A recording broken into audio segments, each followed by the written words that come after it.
तो सभी का बहुत बहुत स्वागत। और एक नई शुरुआत, एक नई टॉपिक पर बातचीत। और मेरे ख्याल से सब लोगों के मन में कोई ना कोई टॉपिक ज़रूर होगा आज बातचीत के लिए। तो हम लोग इस पे शुरू हो रहे हैं। और अगर कोई सवाल किसी के मन में तो वहाँ से शुरू करते हैं और उसके बाद फिर मैं जोड़ता चलूँगा बीच बीच में।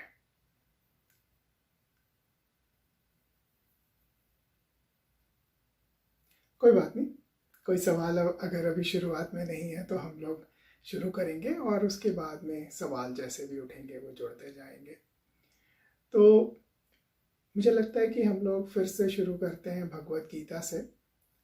और भगवत गीता से शुरू करते हैं तो मैं एक सवाल ये पूछता हूँ कि भगवान ने वही समय क्यों चुना जब दोनों सेनाएं आमने सामने थीं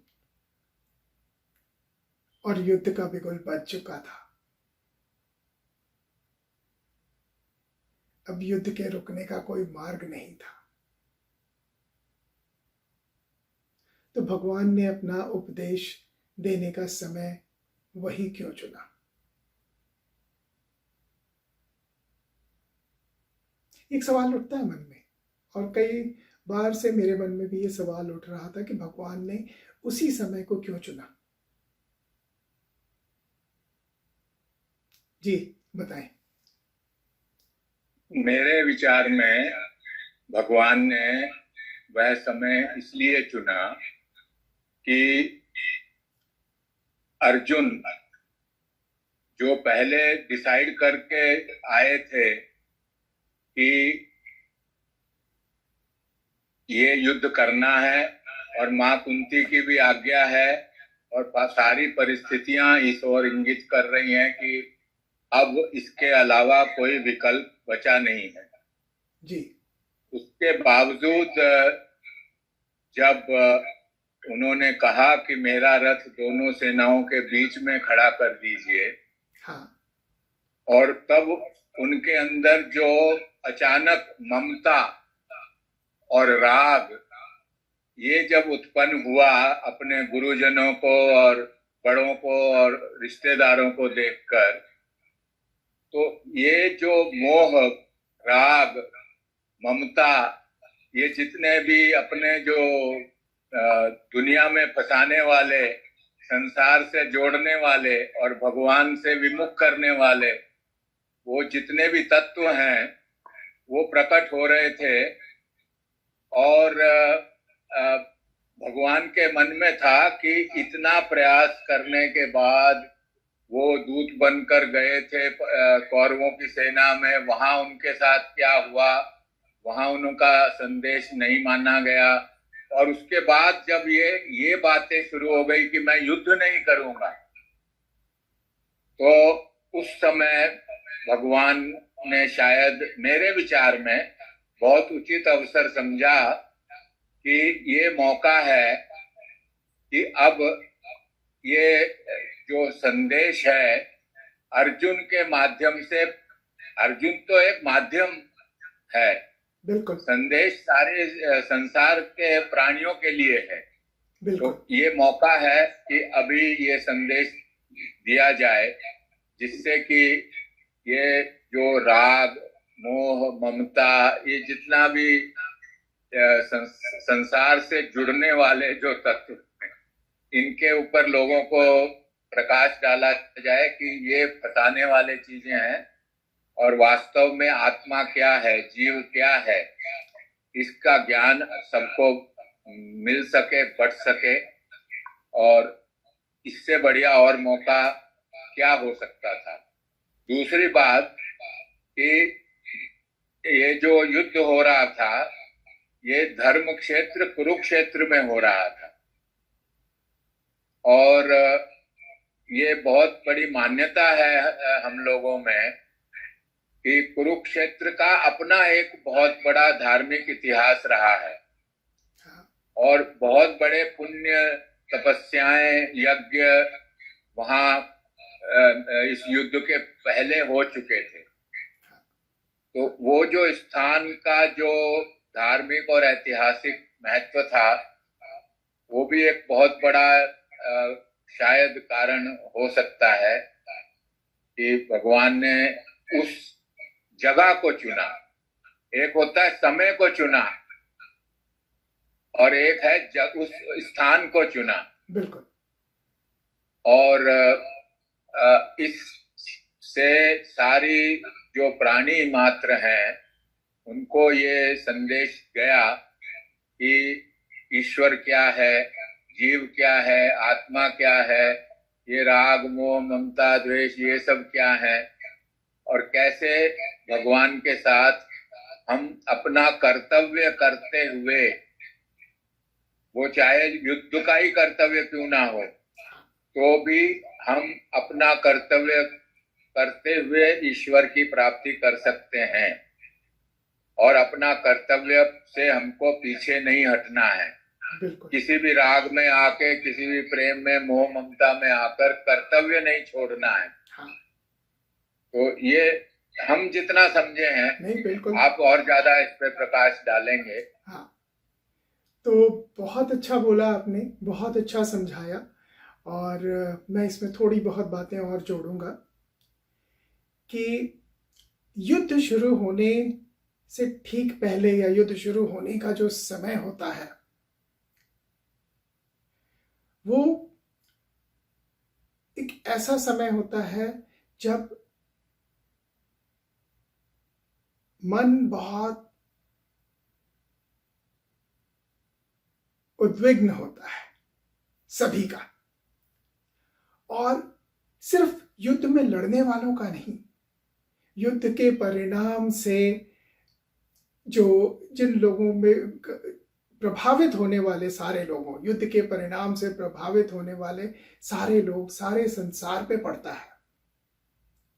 और एक इतने बड़े महायुद्ध की जब बात होती है तो प्रकृति में भी एक कंपन होती है कि विनाश का कौन सा तांडव होने जा रहा है। और ये तो धर्म युद्ध था,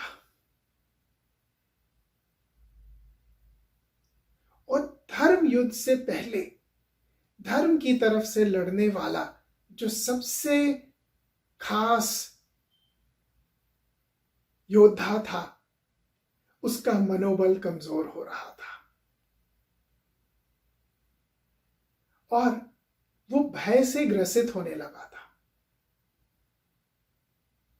और जिंदगी, मानव जिंदगी में भय सबकी जिंदगी में है, और युद्ध से पहले का भय तो सबसे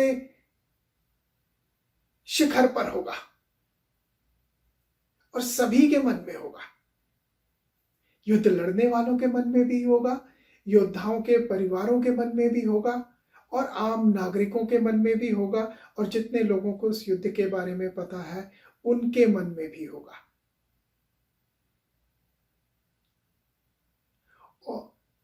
तो जीवन मरण, सही गलत, धर्म अधर्म, इन सबके लिए ऊपर, इन सबको समझाने के लिए ये सबसे सही मौका था। दूसरी बात, जितने भी साधु संत दिव्य दृष्टि वाले लोग थे, सबकी नजरें और सबके कान इस युद्ध की तरफ लगे हुए थे। तो इस समय इस संदेश का देना मतलब पूरे संसार तक इस संदेश को पहुंचा पाना, दिव्य दृष्टि रखने वालों के माध्यम से। ये एक ऐसा समय था कि जो कि आगे आने वाले समय को बदलने वाला था, उस पर एक बहुत गहरी छाप छोड़ने वाला था। इस तरह का कोई महायुद्ध एक बहुत गहरी छाप छोड़ जाता है, और इस महायुद्ध से जन्म लेने वाले बहुत सारी शंकाएं, बहुत सारे सवाल इसका जवाब भगवान पहले ही दे देते हैं। और इसीलिए ये सबसे उपयुक्त समय था भगवान को अपना ज्ञान देने के लिए, मनुष्यों तक ये ज्ञान पहुंचाने के लिए।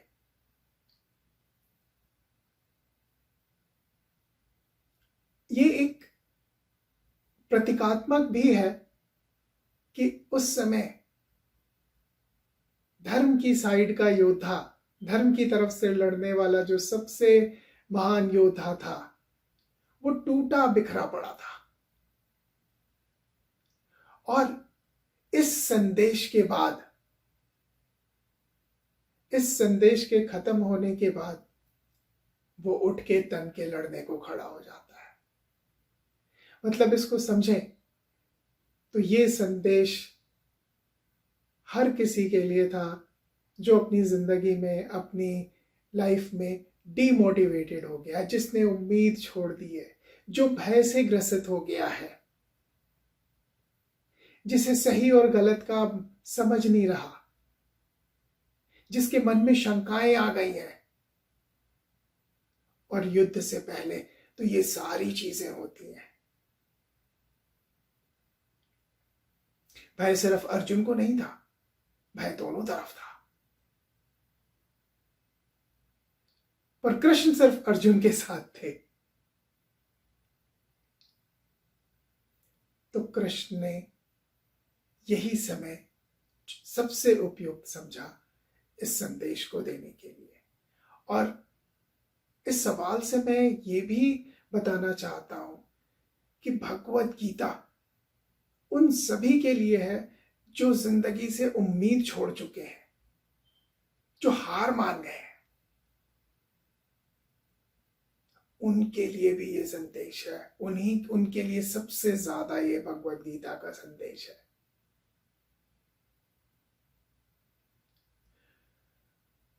ये संदेश बच्चे से लेके बूढ़े तक, अज्ञानी से लेकर के ज्ञानियों तक के लिए है।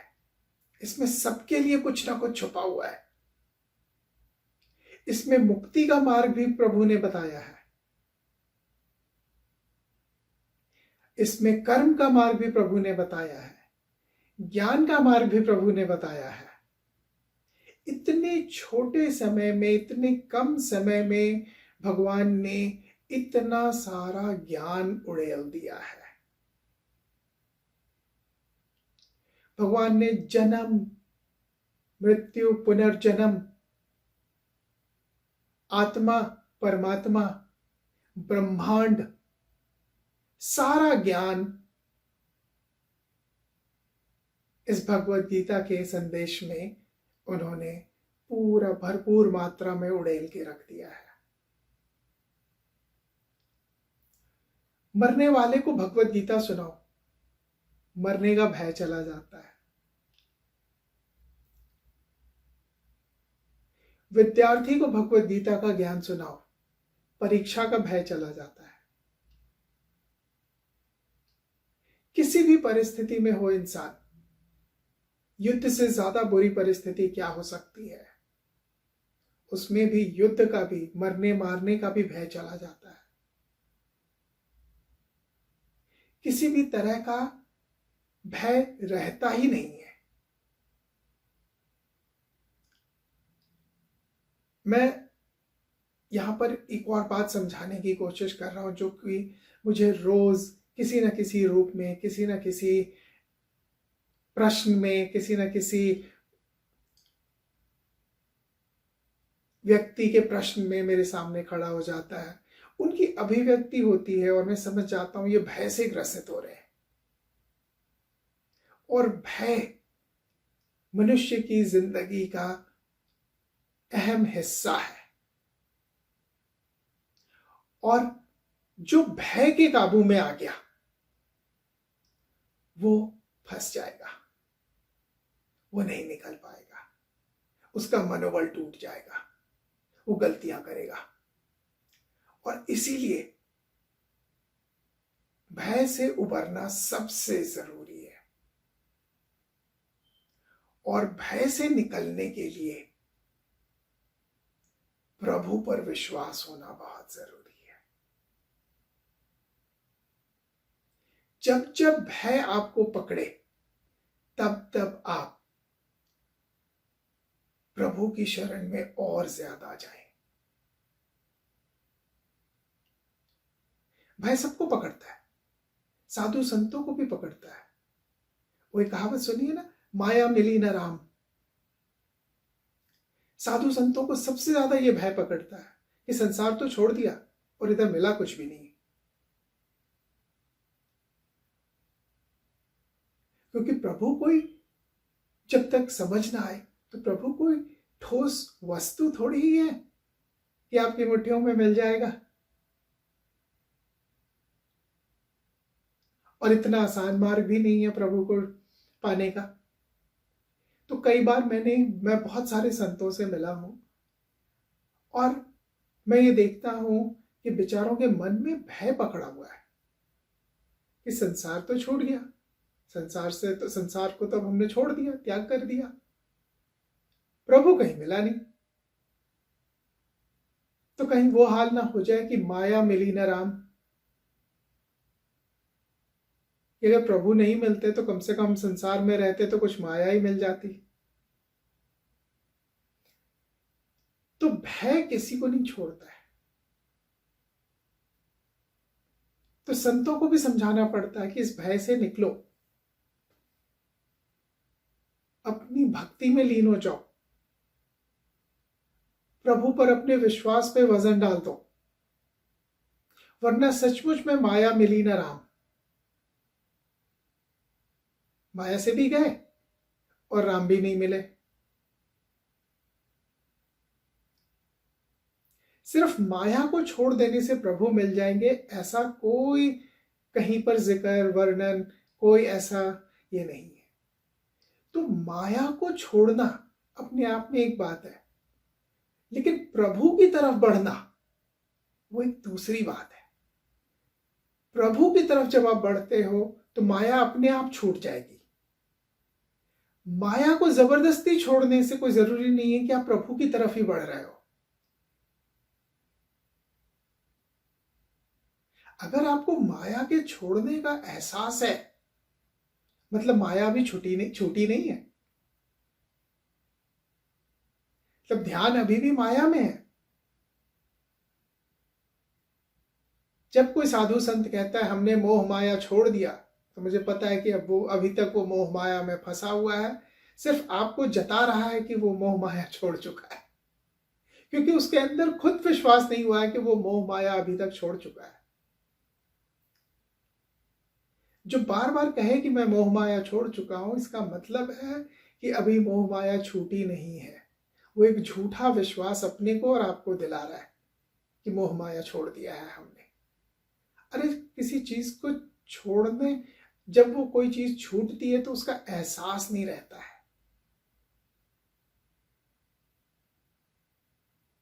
नादान को कभी एहसास नहीं होगा कि वो नादान है। दूसरा देख लेगा कि अरे ये नादान है, पर नादान को थोड़ी पता, वो तो जैसे है वैसे है। मछली को नहीं पता कि वो सबसे अच्छी तैराक है।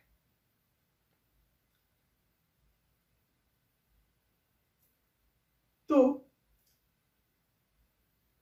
साधु संत भी जब वो कहते हैं, जो जितने जोर से कहता है कि मैंने मोह माया छोड़ दिया है, संसार छोड़ दिया है, इसका मतलब कि अभी संसार छूटा नहीं है, दिखावे में छूट गया है।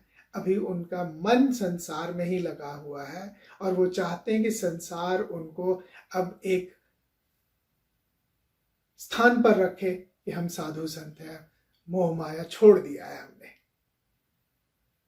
अभी भी चाहत सांसारिक ही है। तो मोह माया कभी छोड़ा नहीं जाता। मोह माया तो अपने आप छूट जाता है जब आप प्रभु के रास्ते चल पड़ते हो। जनक राजा थे, पर वैदेह सब कुछ से परे थे और कुछ छोड़ने की जरूरत नहीं थी। प्रभु कहां मौजूद नहीं है, प्रभु महल के अंदर भी हैं, प्रभु महल के बाहर भी हैं, प्रभु संसार के ब्रह्मांड के कोने कोने तक हैं। तो आप तो जहां से प्रभु से रिश्ता जोड़ोगे वहीं से जुड़ जाएगा, महल की गद्दी से भी जुड़ जाएगा, और पेड़ के नीचे बैठे हुए वहां से भी प्रभु से जुड़ जाएगा, जंगल में वृक्ष के नीचे बैठे हुए वहां भी प्रभु मौजूद है, वहां से भी जुड़ जाएगा। तो कई बार मुझे ये समझ में नहीं आता है कि संसार छोड़ने का क्या मतलब है। जनक को तो गद्दी पर बैठे बैठे ही मिल गए।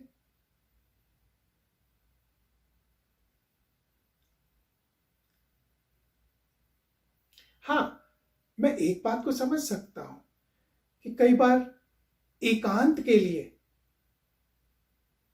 संसार से अलग जाके बैठना, जो गौतम बुद्ध ने किया, महावीर ने किया, कि एकांत में प्रभु का ध्यान लगाना।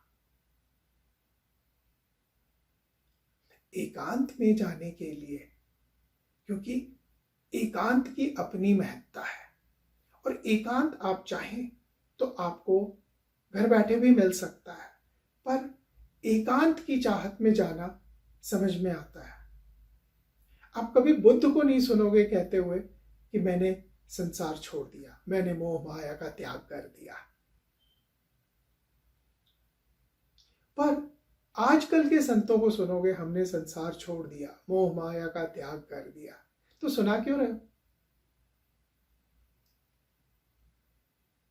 और उनको संसार में बुराइयां ही बुराइयां दिखती हैं। क्यों भाई? कहीं तुम्हें जलन तो नहीं हो रही?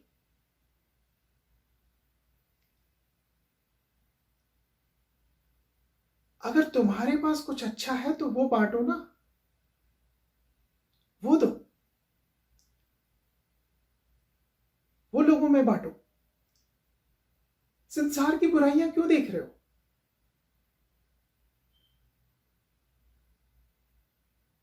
और संसार में बुराइयां थी तभी तो तुमने संसार को, मोह माया को छोड़ा ना।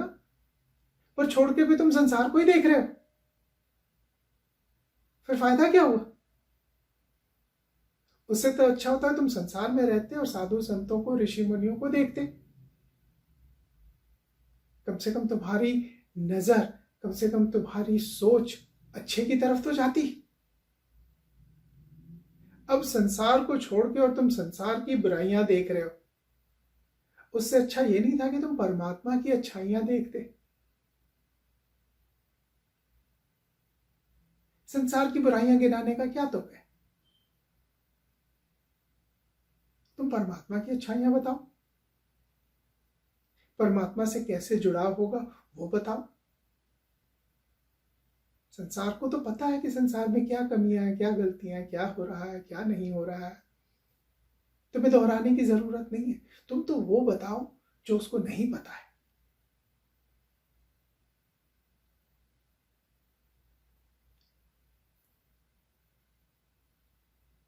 तो मैं यहां पर थोड़ी सी ये बातें समझाना चाह रहा था कि जिसको भी एहसास है कि उसने त्याग किया, मोह माया छोड़ दिया, और जिसको भी संसार में बुराइयां दिख रही हैं, तो तुम संसार से भाग के कहां जाओगे? सन्यासी भी इसी संसार में रहता है, तो भाग कैसे सकते हो? संसार छूटा कैसे? संसार तो नहीं छूटा, हो तो संसार में ही। और जब तुम्हें संसार की हर चीज दिख रही है तो तुम तो भी संसार में ही फंसे हुए हो। मन तुम्हारा कहाँ लगा हुआ है? अभी भी संसार में ही लगा हुआ है, क्योंकि तुम्हें संसार की बुराइयां दिख रही है, तुम्हें परमात्मा की अच्छाइयां नहीं दिख रही। तुम अभी परमात्मा से नहीं जुड़े।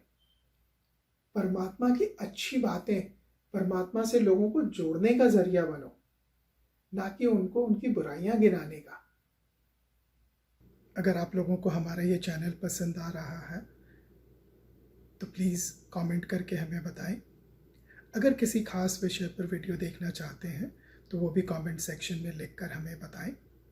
हमारा उद्देश्य सनातन धर्म की परंपराओं, सनातन धर्म के रीति रिवाज सनातन धर्म की गहराइयों को समझना और समझाना है। हमारे इस उद्देश्य में आप भी हमारी मदद कर सकते हैं, हमारे वीडियोस को लाइक करके, हमारे चैनल को सब्सक्राइब करके और अपने परिवार और मित्रजनों में शेयर करके। धन्यवाद।